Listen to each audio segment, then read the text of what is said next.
Cela fait déjà une décennie que j'ai adopté le satanisme et depuis j'arrive toujours pas à cerner entièrement la totalité de l'être complexe qu'est Satan. Il est très simple et très compliqué dans ses façons de transmettre ses idées. Il n'y a que par ses messages qu'on peut essayer de le comprendre. Il se manifeste devant moi de façon très différente aux autres démons, tandis que ces derniers choisissent une forme familière aux pratiquants, c'est-à-dire anthropomorphique, humanoïde si vous voulez, animal ou même en tant qu'objet inanimé. La plupart des démons font même l'effort de parler notre langue. Satan se contente de nous envelopper dans son énergie, à la fois électrique et sanguine. Elle est chaleureuse et attrayante, mais en même temps hostile, semble vraiment être violente.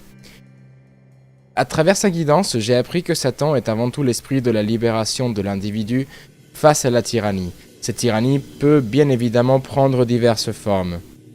Les gouvernements en sont une, mais en même temps, les gouvernements permettent d'exercer une liberté relative en empêchant les autres individus d'exercer leur liberté par-dessus la nôtre.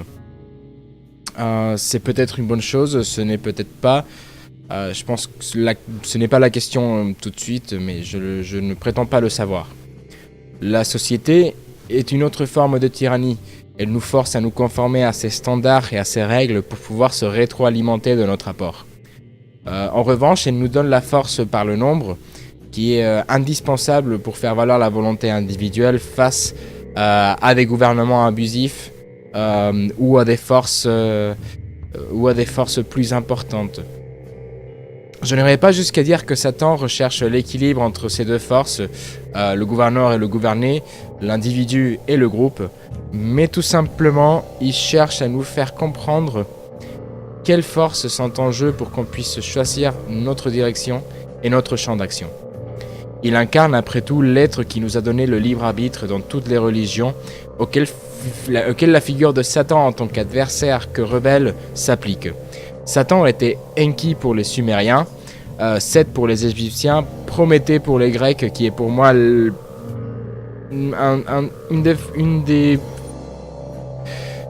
des figures sataniques. C'est un peu anachronique, mais bon, une figure satanique des plus importantes. Évidemment, il y a le serpent, Lucifer, Satan et la bête pour les chrétiens et les juifs, et finalement le shaitan pour les musulmans, pour en citer des plus populaires. Chacun de ces esprits est bien évidemment individuel et unique, mais en même temps, ils répondent tous au titre de Satan. Un adversaire, un rebelle, un être qui a vu en l'humanité le potentiel d'être une infinité de fois plus puissant et plus avancé que les dieux. On apprend vite, on est intelligent, on est ingénieux. Les dieux, par leur religion traditionnaliste et obsolète, ont cherché à nous contrôler, à ralentir notre développement. Mais l'avènement de la science et la présence infaillible de l'esprit satanique dans l'esprit humain et de l'esprit critique, bien évidemment, qu'il a réveillé en nous, vont nous permettre de continuer à nous développer. On sera les meilleurs quoi qu'il arrive, et c'est ça, Satan. Merci beaucoup.